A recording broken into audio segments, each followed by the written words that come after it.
함께 한 번 더 합독하겠습니다. 다시 한번 읽겠습니다. 즐거워하는 자들과 함께 즐거워하고 우는 자들과 함께 울라. 서로 마음을 같이 하며 높은 데 마음을 두지 말고 도리어 낮은 데 처하며 스스로 지혜 있는 채 하지 말라. 아무에게도 악을 악으로 갚지 말고 모든 사람 앞에서 선한 일을 도모하라. 할 수 있거든 너희로서는 모든 사람과 더불어 화목하라. 아멘. 제가 사랑하고 존경하고 아끼는 우리 이효준 목사님 휴가세요. 알고 계시죠? 네. 그래서 지금 아마 예배를 잘 드리고 계시리라고 여러분 믿으시죠? 예배 잘 안 나오는 청년의 마음을 헤아리고 있는 중일 수도 있겠습니다. 이 귀한 강단 여러분 이렇게 만나서 반갑고 말씀을 통해서 함께 은혜를 나누고 누렸으면 좋겠습니다. 너 마음 괜찮아? 안 불편해? 괜찮아. 너 진짜 괜찮아? 아닌 것 같은데. 괜찮다고. 아무래도 괜찮지 않은 것 같은데. 괜찮다고, 진짜 정말 괜찮다고. 내가 뭘 그렇게 잘못했냐? 이런 대화가 오갈 때가 혹시 생각납니까? 거봐, 안 괜찮잖아 라고 삐지면서 대화가 종결될 때가 있었나요? 우리가 진짜 불편한 이유가 있죠. 공동체 안에서 이런 일이 있습니다. 여러분 상상해 보세요. 주일 예배 찬양 시간입니다. 저 앞에 단위에 그 사람이 있습니다. 그 사람이 서 있어요. 그 사람 누구인가요? 여러분이 잘 아시는 바로 그 사람입니다. 옛날에 마음 깊이 사랑했지만 지금은 주님의 은혜로 끝나고만 그 사람. 우리 공동체가 아닙니다. 그 순간 여러분의 마음엔 심장은 찬양의 리듬 때문일까 쿵쾅쿵쾅 뛰고 있습니다. 어떤 분은 그 순간에 주님의 음성을 듣습니다. 이제 안 되겠다. 다른 교회로 가라. 어떤 분은 쿨한 척 미소를 애써 지으면서 찬송을 계속 부르지만 속은 도토리묵처럼 우룩하고 뭉쳐져 가고 있고 마음이 싸늘하게 꽁꽁 얼어붙고 맙니다.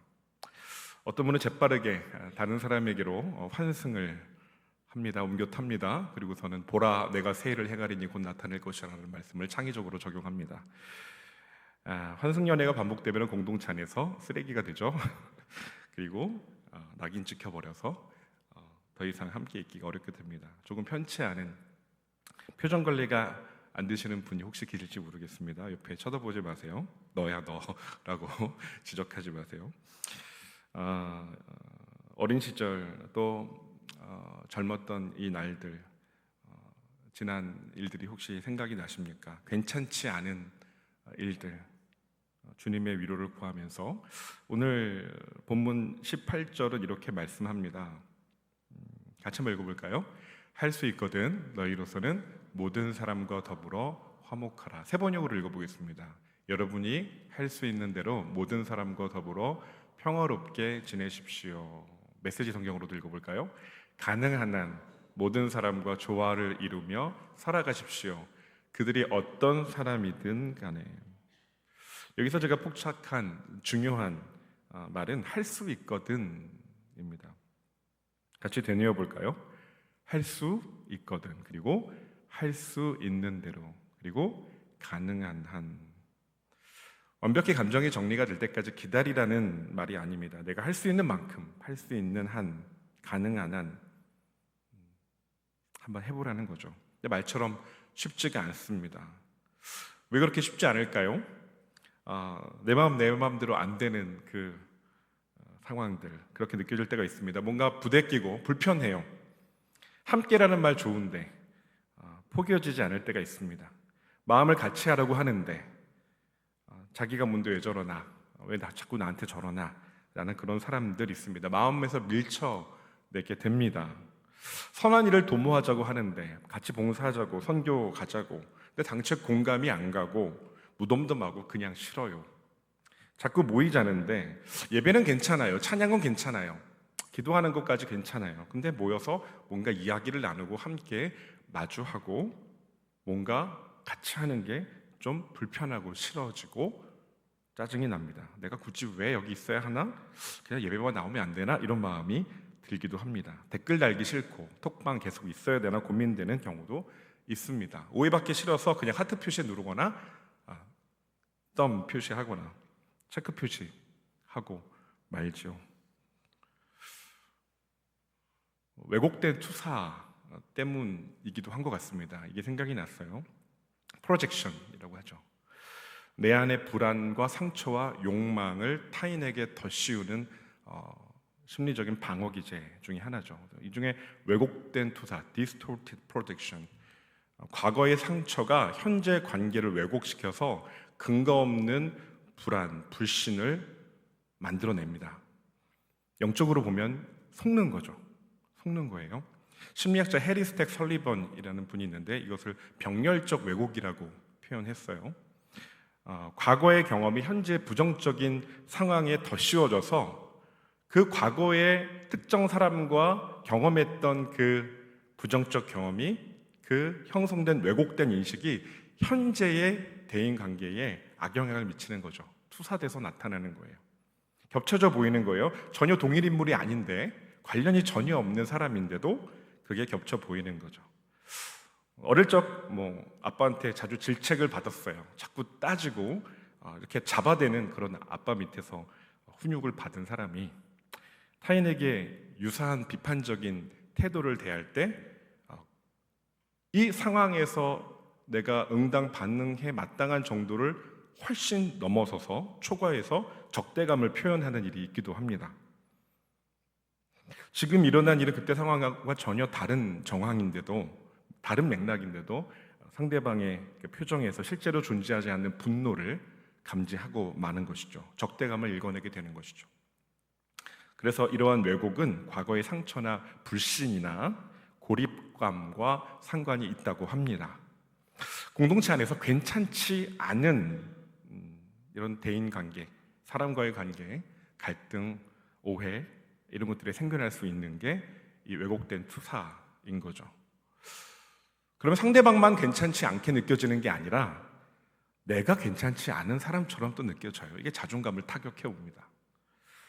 자존감 저하, 좀 불안하고 그래서 굳이 거기에 있어야 된다라는 불편한 마음이 계속 유지가 된 상태, 처리가 안 되는 거죠. 무르고 여린 심리적인, 정서적인 부분의 그 지반이 내 어느 부분이 좀 물러요, 좀 약해요. 그 부분이 어느 하중을 못 견디고 푹 꺼지기도 합니다. 툭 무너질 수도 있는 거죠. 전도서 7장 9절 말씀인데요. 제가 읽어볼게요. 마음에 급하여 노를 바라지 말라. 노는 분노를 말하는 거예요. 우매한 자들의 품에 있음이니라. 어리석은 일을 하고 말아요. 그러니까 또 후회해요. 화를 쉽게 내지 말아라. 화는 어리석은 사람의 가슴 속에 머문다. 알는데 잘 안 되는 거죠. 잘 안 되는 거죠. 잠언 19장 11절에는 사람의 슬기는 그의 노하기를 더디하게 하며 허물을 용서하는 것이 자기의 영광이니라 했어요. 세번역을 보면 슬기로운 사람은 화를 잘 내지 않으며 남의 잘못을 용서하는 것은 그 사람의 영광이다. 알아요. 목사님 이런 말씀들 잘 대강 많이 들어봤습니다. 압니다. 그런데 이 감정이 제 마음대로 잘 안 됩니다 하는 것 같습니다. 우리의 과거의 경험에서 좀처럼 벗어나기가 쉽지 않은 것이죠. 우리 청년의 때의 일과 사랑의 부분을 좀 생각해 보려고 합니다. 연인 관계에서 사랑의 실패가 만든 그림자, 섀도우가 있어요. 아가서 8장 6절 7절 같이 읽어볼까요? 시작. 사랑은 죽음같이 강하고 질투는 소울같이 잔혹하며 많은 물도 이 사랑을 끄지 못하겠고. 새한글 성경 최근에 번역된 건데요. 제가 읽어볼게요. 사랑은 죽음처럼 강하고 질투는 뭐처럼 잔혹하대요? 무덤처럼 죽는 거야, 그죠? 아무리 많은 물이라도 사랑을 끄지 못한다. 이 사랑이라는 것이 얼마나 강력한 감정을 수반하는가, 얼마나 실제적인 힘을 발휘하는가를 보여주는 구절인 동시에 이전의 연애의 그 상처를 충분히 치유하지 않았을 때 일어날 수 있는 파괴적인 일들도 또한 떠올리게 됩니다. 이전 연애의 상처를 충분히 치유하지 않으면 새로운 관계에서 과도한 불신, 집착, 거리두기, 냉랭함, 갑자기 싸늘하게 돌변하는 거예요. 되게 당황스럽죠? 되게 괜찮은 사람인 줄 알았는데 실제 괜찮아요. 근데 어떤 특정 상황이 되면 싸늘하게 차갑게 돼요. 상처받아요. 왜 저러지? 이유를 알 수가 없는 거예요. 때로는 불같이 화를 내요. 때로는 폭력이 나오기도 해요. 데이트 폭력, 심각한 사회 이슈지 않습니까? 오래전에 나온 책인데 한 20년 전인 것 같아요. 사랑이란 이름의 중독이라는 책에 생각이 났습니다. 사랑이란 이름으로 포장된 관계 중독, Relationship Addiction. 이것이 얼마나 위험한지를 다룬 책인데요. 심리학 이론들 또 성경적인 통찰, 상담 경험의 신뢰들을 보여주고 있습니다. 겉으로는 사랑처럼 보이지만 사실은 병적이고 역기능적인 관계 패턴에 빠져있는 경우가 있다는 거예요. 강한 흡입력을 가진 관계, 마약이나 알코올 중독같이 위험할 수 있다라고 말해 줍니다. 개인뿐만이 아니에요. 가정에서도 또 공동체에서도 아주 심각한 해악을 끼칠 수 있습니다. 자존감 결핍, 이런 중독된 관계의 기본적인 세팅, 기반입니다. 어린 시절 결핍되었던 그런 정서적인 결핍들, 공허함들, 대인관계 중독을 유발하는 핵심 요소라고 합니다. 여러 영화, 드라마, 노래들에서 이러한 기제들을 은폐하는 역할을 한다고 비판을 하기도 하고요. 우리는 관계 중독, 이게 사랑이란 이름의 관계 중독은 아닌지를 한번 내가 그렇게 너무 쉽게 끌리거나 한 공동체, 제가 청년 사역을 한 10년 정도 했었어요. 교구 사역하기 전에, 이 직전에도 청년 사역을 했었는데 공동체가 많이 생각이 납니다. 보면은 여러 청년들을 만나보고 이야기를 해보고 듣는 중에 정말 안타까운 일들이 참 많이 있었어요. 이 관계 중독의 패턴, 사이클을 끊어야 합니다. 거기 가스라이팅 당하는 경우도 있고 나중에 깨닫는 경우도 있고 펑펑 울고 난리가 난 적도 있습니다. 관계 중독의 사이클을 깨는 법을 잘 지혜롭게 하나하나 깨 나가야 하는 그 필요가 정말로 있고요. 비대칭적인 관계에서 오는 그러한 내가 자꾸 말려들고 뭔가 이용당하는 것 같은 느낌을 자꾸 좋아하고 사랑하는 느낌으로 희석시키고 무마시키는 거, 그거 경계해야 합니다. 주변의 친구나 조언자의 도움을 받아야 해요. 목사님을 찾아가세요. 상담을 하셔야 돼요. 타인에 대한 의존성을 강화하는 패턴이 뭔지를 발견하고 그것을 줄이고 멈춘 데까지 나아가야 됩니다. 그리고 건강한 영적인 자존감, 건강한 우정관계를 세워가는 것을 연습하셔야 됩니다. 이 책의 핵심 메시지는 이거예요. 인간적 사랑에 너무 큰 기대를 걸지 말라. 그렇게 대단한 존재는 아니거든요. 인간이 너무 쉽게 넘어질 수 있고 정말 귀한 분들 있죠. 귀한 사람들이 있지만 너무 크게 실망하고 그게 평생의 트라우마가 될 수 있거든요. 다른 사람의 눈에 내 영혼을 찾지 마라. 그 투영된, 그 독립된 주체성이 아니라 너무 그 다른 사람에게 의존된 관계로 나의 존재가 거기에 함몰돼 버리는 거 위험하다라는 겁니다. 사랑에 미쳤다라는 표현, 되게 열정적인 것 같지만 그 안에 경고가 있어요. 그것을 감지해야 됩니다. 중독 증상을 점검하고 감지해야 됩니다. 여러분에게는 아마 올드 K-팝 정도 될 것 같아요. 김현식님의 빛처럼 음악처럼이 생각이 났어요. 여러분 이 노래 아세요? 가사가 이래요. 유명한 곡인데 임재범, 김장훈, 성시경 콘서트 때 이런 불렀다고 해요. 커버곡으로 또 불러서 아마 들어본 적 있을지 모릅니다. 가사가 이래요. 비가 내리고 음악이 흐르면, 괜찮나요? 난 당신을 이렇게 불러야 되는데 지금 강단이라 제가 엄청 자제하고 소프트하게 불렀습니다. 당신이 떠나시던 그 밤에 이렇게 비가 왔어요. 난 오늘도 이건 불러봐야 돼. 난 오늘도 이 비를 맞으며 하루를 그냥 보내요. 이 사람 문제 있죠? 문제 있어요, 없어요? 자, 보세요. 조건이 있어요. 비가 내려요. 그리고 음악이 흐르면 이 사람은 하루 날리는 거야. 그죠? 이게 반복되면 큰일 나요. 우울증 걸려요. 이거 이렇게 허비하면 안 됩니다. 아픔을 오롯이 감지하고 슬퍼하는 것 건강한 정서적 반응입니다. 맞아요. 그런데 그 슬픔의 감정에 익사하면 안 돼요. 익사하면 안 돼요.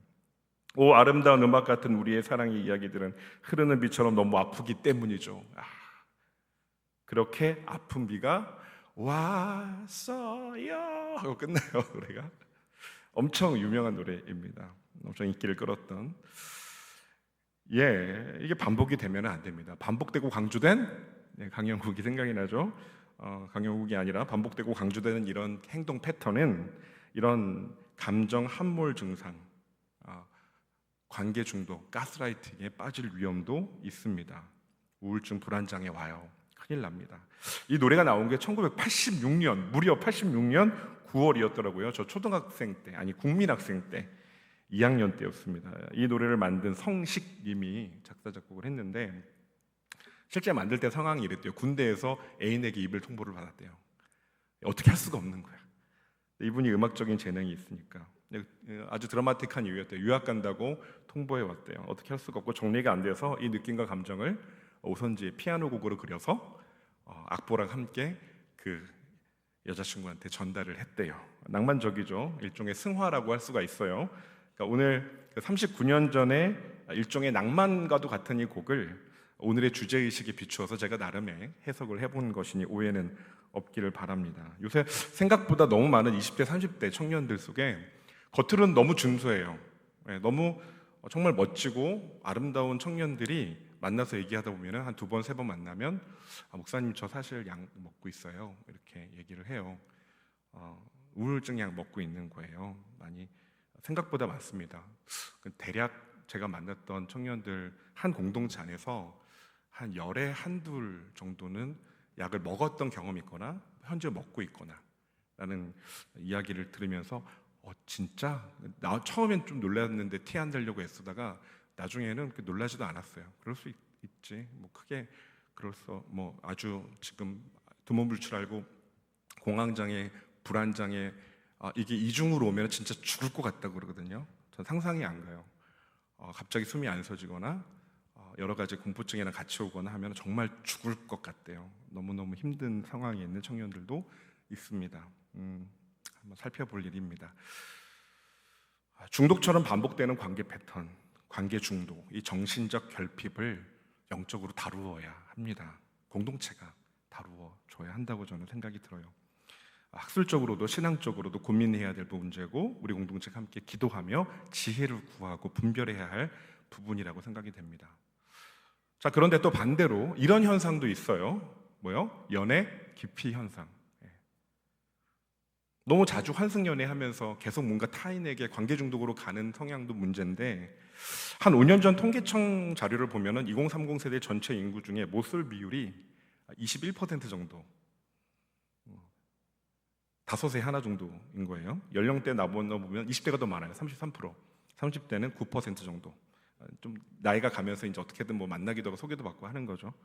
근데 최근 2년 전에 아주 대학보사 거기에 나온 기사 내용인데요. 인구보건복지협회에서 청년의 연애와 결혼 그리고 성인식조사 통계에 따르면 약 65% 청년들이 비연애 중이래요. 그리고 70%가 그 중에 70%가 자발적으로 비연애를 선택했대요. 그러니까 능력이 없어서가 아니고 연애할 생각을 스스로 안 하겠다고 생각을 하고 있는 사람들이 70%. 지금 연애 안 하시겠다 이렇게 마음 먹으신 분 계십니까? 얼마나 되시는지 당연히 손 안 들죠. 네, 소그룹에서는 이런 얘기도 좀 나눌 수 있으면 좋겠다는 생각도 해봅니다. 희한하게도 그런데 청년 세대의 절반 이상이 비연애 중임에도 불구하고 연애 리얼리티 프로그램 시청률은 올라가요. 가파르게 상승했다고 해요. 하트 시그널, 환승연애 등등 새로운 흥행 보증수표가 되었죠. 왜 연애 리얼리티 프로그램은 인기가 치솟는가? 이런 통계적인 괴리가 발생하는 이유는 이 연애 리얼리티 프로그램이 대리 만족 수단으로 소비되고 있기 때문이다라는 분석을 했어요. 이 기사에서 김한상 교수라는 분이 이렇게 이런 프로그램에 대해서 이야기를 했습니다. 같이 한번 읽어볼까요? 사랑이라는 원초적인 본능에 대해 약육강식의 면모로 갈등과 경쟁을 보여준다. 그런 프로그램들이. 그리고 시청자들에게 재미 요소를 극대화하고 연애의 어려움과 설렘의 감정을, 이게 중요한 것 같아요, 대리 경험하게 한다. 그냥 그렇게 그냥 소비하고 하는 거예요. 직접적인 그 갈등과 그 뭔가 에너지 소모를 피하려는 성향으로 나타난 거죠. 여러분 동의가 좀 되십니까? 동의가 되는 부분도 있고 조금 정말 나는 딱 저렇진 않은데 라는 생각도 할 것 같아요. 연애 욕구를 콘텐츠로 대체하고 있다, 그렇게 시사하고 있다라는 분석인데, 그런데 연애를 기피하게 돼 있는 이유가 좀 더 거시적인 사회 구조적인 문제도 분명히 있지 않을까요? 그렇죠? 우리 사회가 지나치게 경쟁적이에요. 그래서 다른 조금 덜한 나라들에 비해서 상대적 박탈감이 크게 다가와요. 쉽게 B급 시민 꼬리표를 붙여요. 스스로 붙여요. 그렇게 종용하는 것 같아요. 안타깝죠. 그런 박탈감과 공허함이 타격해 오는 일상을 여러분 살아내고 계십니다. 응원할 일이에요. 사랑의 실패, 연애의 실패, 그저 단편적으로 설명할 수 없는 여러 층위가 있다고 생각이 듭니다. 또 영적 권위자와의 관계, 이제 공동체, 우리 삼덕 청년 공동체는 다른 교회에서도 많이 오세요, 그죠? 다 이런 경우라는 것은 아니에요. 이제 일부 이런 경우들이 있어요. 영적 권위자와의 관계, 리더나 목회자, 상처가 만든 불신과 배신, 그 경험이 재생산되고 있는 것, 쉽게 마음을 못 열어요. 그래서 좀 어느 정도는 그냥 그리고 나이스하게 대하긴 하지만 그 하나를 더 들어오기가 만만치 않은 거예요. 문턱이 있는 경우들이 있는 거예요. 청년 사역하면서 여러 교회에서 리더, 특히 목회자에게 상처를 여러 가지로 받은 경험을 이야기하는 상담을 많이 해봤습니다.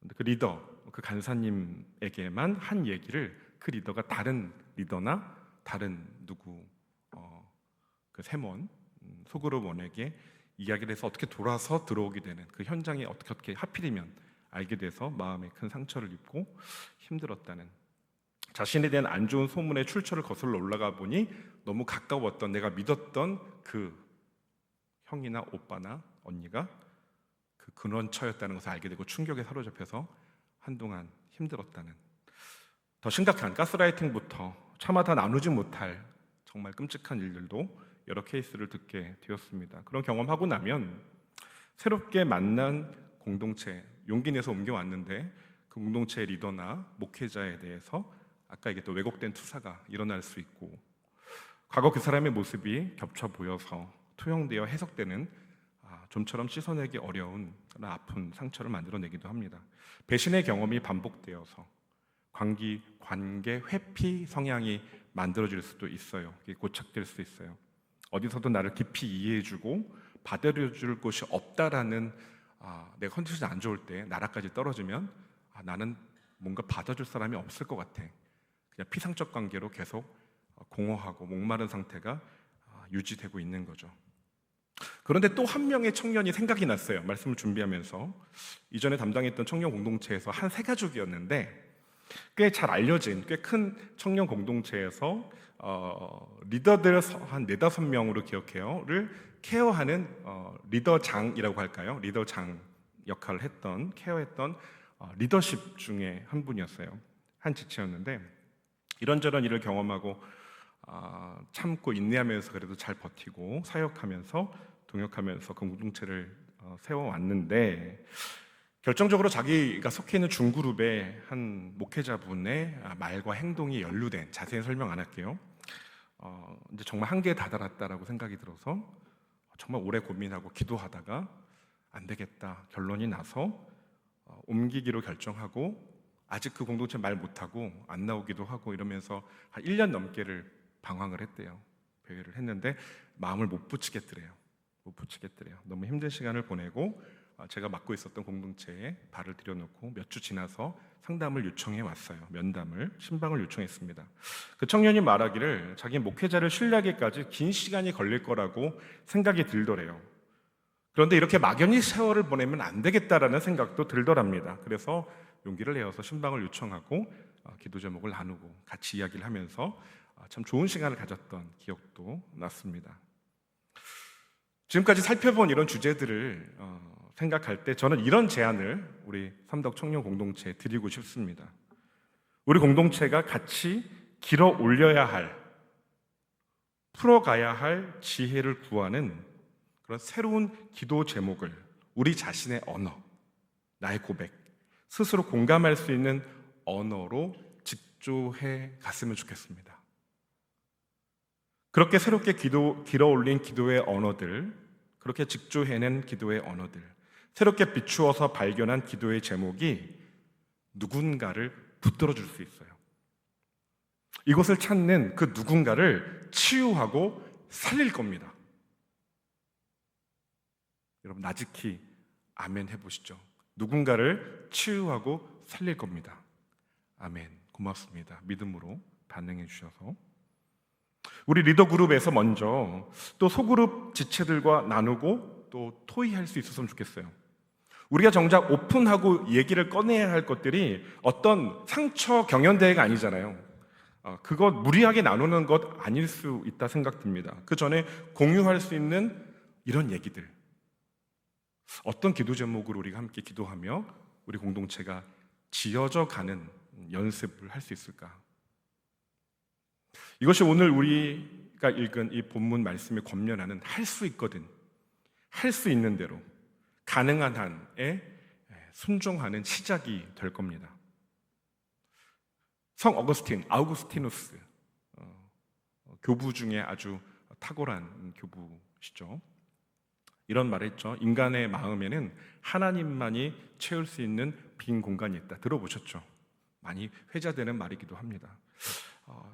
우리 인간 안에, 내면에 세상의 어떤 것으로도 채워지지 않는 빈 구멍이 있다는 거예요. 이것을 블레즈 파스칼, 천재 수학자죠. 파스칼은 그것을 하나님의 공백이라고 표현을 했습니다. 그것은 예수 그리스도로만 채울 수 있다라고 말했다고 합니다. 하나님만이 채울 수 있는 그 특별한 공간, 다른 어떤 것으로 대체하려는 우리 안에 자아의 욕구와 욕망이 있어요. 그 불안이 있어요. 그 죄성이라고 성경은 말하고 있는 거죠. 우리가 하나님께로부터 지음받았다는 고백이 여러분께 있습니까? 아멘이세요? 예, 우리 찬양했잖아요. 하나님이 나의 삶의 주인이시다. 그분이 나의 삶을 채우신다. 비를 준비하신다. 고백했잖아요. 이 공간, 어느 무엇으로도 채울 수 없는 공간, 주님만이 채우실 수 있습니다. 그렇게 고백하는 우리 되었으면 좋겠습니다. 어떠한 알코올이나 약물이나 돈과 성공, 나를 채워주는 것 같지만 그때뿐인 거 우리 잘 알고 있지 않습니까? 일시적인 만족이 있지만 또다시 공허함을 느끼게 하는 것들이 아니라 영적인 갈망을 채워줄 수 있는 그분, 아까 기도해 주신 집사님께서 하나님과 더 친밀해지기를 구하셨는데 아멘이 되었습니다. 여러분 하나님과 더욱더 가까이 하는 연습을 청년의 때에 충분히 하실 수 있기를 축복합니다. 예, 하나님만이 나를 온전히 아시고 나를 충만하게 채우실 수 있는 분입니다. 함께 고백해 봅시다. 시작.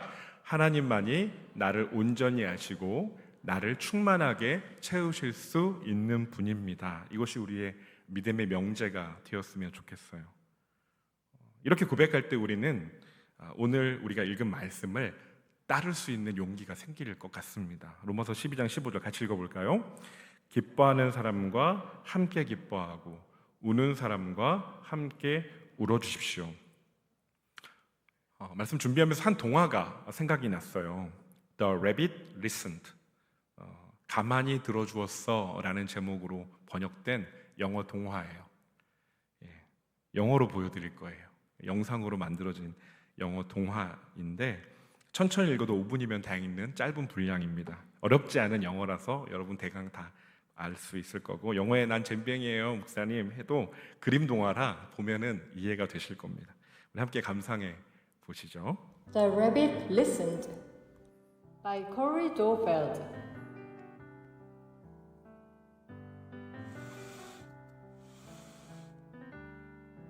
One day, Taylor decided to build something new, something special.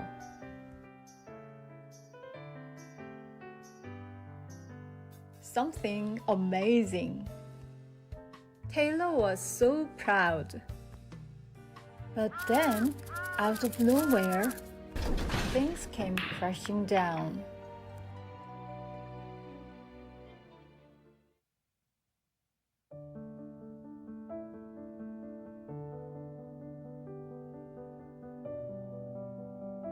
The chicken was the first to notice. Cluck, cluck. What a shame! I'm so sorry this happened. Let's talk about it. Cluck, cluck. But Taylor didn't feel like talking. So the chicken left.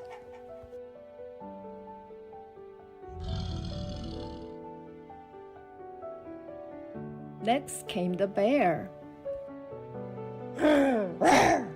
How horrible! I bet you feel so angry. Let's shout about it. But Taylor didn't feel like shouting. So the bear left.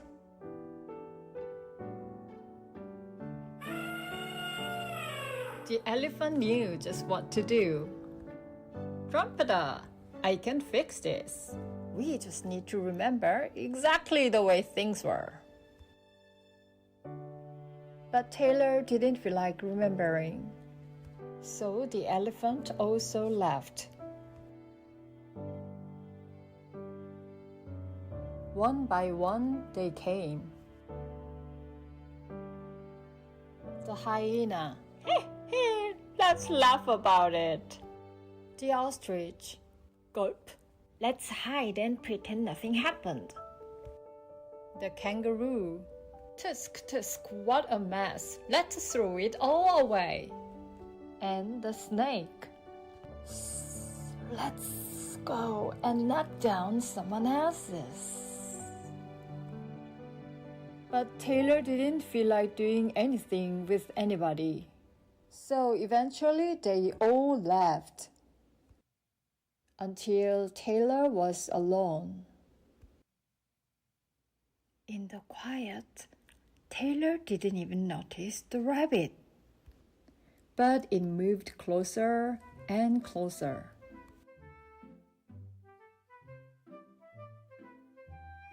Until Taylor could feel its warm body. Together, they sat in silence until Taylor said, Please stay with me. The rabbit listened. The rabbit listened as Taylor talked. The rabbit listened as Taylor shouted. The rabbit listened as Taylor remembered and laughed. The rabbit listened to Taylor's plans to hide, to throw everything away, to ruin things for someone else.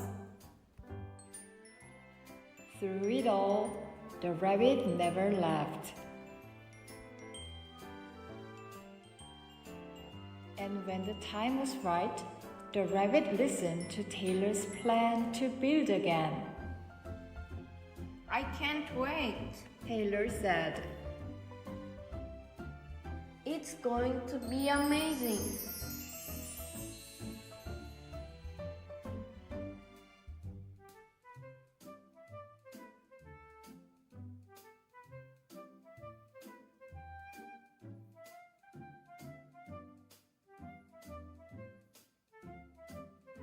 괜찮나요? 예, 실패와 좌절 속에 있던 테일러 같은 나에게도 여러 동물들 같은 닌겐들이 와서 이런저런 조언을 늘어놓죠. 치킨 같은 이가 다가와서는 자꾸 자기한테 얘기를 털어놔보라고 그래요. 나는 전혀 말할 기분이 아닌데. 곰 같은 인간이 와가지고 다혈질적인 자기처럼 확 소리를 지르라고 도움이 될 거라고 합니다. 코끼리 같은 타고난 해결사를 자처하는 이는 원래대로 자기가 고칠 수 있다고 잘 기억해보라고 하죠. 하이에나 같은 낙천가는 그냥 별일 아는 것처럼 웃어 제껴버리라고 말하곤 합니다. 타조 같은 회피성 기질의 그 이는 그냥 원래 없었던 일처럼 잊어버리라고 잠수타라고 합니다. 캥거루 같은 승부사 기질의 친구는 그냥 다 싹 다 던져버리라고, 그냥 다 로그아웃 해버리라고 말하곤 합니다. 뱀 같은 모략꾼은 당한 대로 누군가에게 복수하라고 흑화를 자극합니다. 자신들의 충고, 조언, 평가, 판단, 충조, 평판이 먹히지 않으면 이내 흥미를 잃고 관심을 끊고 그냥 거리를 또 두죠. 가만히 다가와 아무 말 없이 곁에 있어준 이가 여러분에게 있습니까? 그 사람 때문에 지금 이 자리에 있는 분도 계실 거예요. 가만히 다가와 따뜻한 곁을 내어준, 함께하는 그 아픈 공존을 함께 해준 그런 진실한 관계를 가끔 만납니다. 그저 들어주죠. 원할 때 얘기하도록 재촉하지 않고 다그치지 않고 종용하지 않고 조언, 충고, 평가, 판단하지 않죠. 내가 다시 그 생각에 열이 받아 흥분하고 소리 지르며 화를 낼 때도, 이전에 그 상황을 재현하며 후에 막급한 그 장면들을 복원하여 되뇌일 때도, 그냥 회피하여 잠적해버리고 싶다고, 떠나고 싶다고 심각하게 고민하는 이야기를 늘어놓을 때도, 그 모든 관계들, 그 잃어버린 기회들 다 포기하고 던져버리려고 할 때, 환경 탓, 세상 탓, 그 배신감 누구한테 안 갚음해버리고 싶다고 마구 내꺼릴 때도 토끼 같은 그 친구 그냥 들어주었습니다. 토끼 같은 예수님 그냥 곁에 있어 주셨죠. 그의 진심이, 주님의 진심이 우리에게 닿았습니다. 너가 그렇게 끝내고 말 것은 아니라는 것을 내가 신뢰해. 그리고 마침내 때가 되어 뭔가 다시 시작해보고 싶은 그때가, 그 right time이 올 거야. 기다리자. 여러분, 편을 가르고 곁을 잃어버린 시대라고 말합니다. 헛헛하고 시린 우리의 마음 한 자락이 있습니다. 가만히 함께 해주는, 곁을 내어주는, 그 마음 한 자락 내어주는 그이가 그립습니다. 그 주님이 그립습니다. 마음 한 자락에서 회복과 평안이 시작이 될 거예요. 예수님 축복하신 말씀, 우리가 그 안에 있다는 것을, 우리가 누리고 있다는 것을 알게 될 겁니다. 마태복음 5장 9절 말씀인데요. 화평을 이루는 사람은 복이 있다. 그들은 하나님의 자녀라 불릴 것이다. 바울 사도께서 에베소 교회에 보내는 편지가 에베소서인데, 이 편지 내용 중에 본문의 진위와 맥락을 유지하면서 제가 이렇게 좀 다듬어서 정리해 보았습니다. 우리 같이 한번 읽어볼까요? 시작. 여러분, 그리스도, 그분은 우리의 화평이십니다. 갈라지고 떨어져 있던 우리를 부르셔서 자신 안에서 하나로 지으셨습니다. 그리스도께서는 친히 자기 몸으로 우리 사이에 막힌 담을 허무셨습니다. 그것은 우리를 정죄하던 율법의 조문으로 세워진 것인데, 그분이 달리신 십자가가 우리를 먼저 하나님과 화목하게 하셨고, 친히 주님은 우리에게 오셔서 참된 평안을 전해주셨습니다. 그분 안에서 우리는 하나님께 함께 나아갈 수 있게 되었습니다. 우리는 그리스도를 전하고 예언했던 사도들과 선지자들의 터 위에 세우심을 받았습니다. 그리스도 예수께서 친히 모퉁이 돌이 되셨습니다. 그 안에서 우리는 한 건물로 서로 연결되어 성전이 되어 갑니다. 다시 말해 우리는 성령 안에서 하나님이 거하실 처소가 되기 위하여 그리스도 예수 안에서 함께 지어져 가고 있습니다. 여러분, 지금 어떤 괜찮지 않은 순간을 경험하고 계십니까? 그런 순간을 경험해 오시다가 이 공동체에 문을 두드리게 되신 분들이 더러 계십니까? 지금 여전히 괜찮지 않은 마음일 수 있습니다. 예, 괜찮아요. 여러분, 괜찮아요? 아니요, 아직이요. 예, 당신이 괜찮지 않아도 괜찮습니다. 그런 주님의 교회는 누구나 올 수 있는 곳이어야 하고 울 수 있는 곳이어야 합니다.